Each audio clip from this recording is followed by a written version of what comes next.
কৃষক কার্ড কর্মসূচি উদ্বোধন করতে টাঙ্গাইলের পথে প্রধানমন্ত্রী তারেক রহমান। প্রথমে মজলুম জননেতা মাওলানা আব্দুল হামিদ খান ভাসানীর মাজার জিয়ারত করবেন তিনি, আর এরপর শহীদ মারুফ স্টেডিয়ামে কৃষক কার্ড বিতরণ কর্মসূচি উদ্বোধন করবেন প্রধানমন্ত্রী। বক্তব্য রাখবেন কৃষক সমাবেশে। পরে দুপুরে টাঙ্গাইল পৌর উদ্যানে কৃষি মেলার উদ্বোধন করবেন প্রধানমন্ত্রী তারেক রহমান।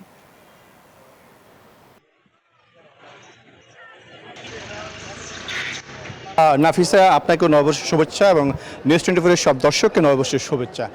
আজকে নববর্ষের প্রথম দিনে প্রধানমন্ত্রী তারেক রহমান কিছুক্ষণ পরই এই টাঙ্গাইলের শহীদ মারুফ স্টেডিয়ামে কৃষকদের মাঝে তিনি কৃষি কার্ড বিতরণ করবেন এবং আজকে এখানে তিনি 15 জন কৃষকের হাতে তিনি এই কৃষক কার্ড তুলে দেবেন এবং মোট 1453 জন কৃষক আজকে এখানে কৃষক কার্ড পাবেন। এবং এছাড়া এখান থেকে কিন্তু আজকে সারা দেশের 11টি উপজেলায় একযোগে তিনি কৃষক কার্ড কর্মসূচির উদ্বোধন করবেন। এই কৃষক কার্ডের মাধ্যমে একজন কৃষক বছরে 2500 টাকা পাবে এবং পাশাপাশি বীজ সার সহ ঋণের যে সুবিধা রয়েছে সেই সুবিধা কিন্তু এই কৃষক কার্ডের মাধ্যমে কৃষক পাবে।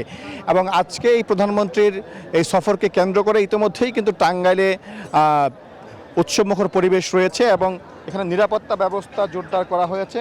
এবং এই নিরাপত্তা ব্যবস্থার আমি দেখছি যে র্যাব, পুলিশের পাশাপাশি গোয়েন্দা সংস্থার সদস্যরা যেখানে রয়েছেন এবং এখানে কিন্তু আমি দেখেছি এসএসএফের সদস্যরা তারা কিন্তু দায়িত্ব পালন করছেন। এবং আজকে এই শহীদ মারুফ স্টেডিয়ামের ভিতরে কিন্তু পর্যাপ্ত নিরাপত্তা ব্যবস্থা রয়েছে, সেনাবাহিনীর সদস্যরা তারা দায়িত্ব পালন করছেন। এবং আজকে প্রধানমন্ত্রী তারেক রহমান তিনি প্রথমেই সকালে কিন্তু গুলশানের বাসভবন থেকে তিনি রওনা হয়ে সন্তোষে মাওলানা আব্দুল হামিদ খান ভাসানীর কবর জিয়ারত করেন। সেখান থেকে তিনি সরাসরি এখন কিন্তু এই শহীদ মারুফ স্টেডিয়ামে আসবেন এবং এসে তিনি কৃষক কার্ড কর্মসূচির উদ্বোধন করবেন। এবং বিএনপির নির্বাচনী যে ইশতেহারগুলো ছিল তার মধ্যে অন্যতম কিন্তু ছিল এই কৃষক কার্ড এবং এই কৃষক কার্ডের মাধ্যমে কিন্তু আজকে এই কৃষকদের হাতে তিনি তার যে নির্বাচনী প্রতিশ্রুতি সেটি কিন্তু তুলে দেবেন। এবং এই প্রতিশ্রুতির মাধ্যমেই কিন্তু আসলে বিএনপি সরকার তার যে ওয়াদা সেই ওয়াদাটি কিন্তু আসলে রক্ষা করলো। এবং এর আগেও কিন্তু আমরা দেখেছি যে কৃষকদেরকে 10,000 টাকা পর্যন্ত কিন্তু ঋণ মওকুফ করেছেন প্রধানমন্ত্রী তারেক রহমান। এবং আমরা দেখেছি এর আগে কিন্তু ফ্যামিলি কার্ডের যে ওয়াদা সেটাও কিন্তু রক্ষা করেছে সরকার। সবরে যেটা বলা চলে আজকে এই কৃষক কার্ডের মাধ্যমে তারা বিএনপি সরকার কৃষকদেরকে তার যে নির্বাচনী ওয়াদা সেটি পূরণ করছেন এবং কৃষকরা কিন্তু আসলে তারা উচ্ছ্বাস প্রকাশ করেছেন।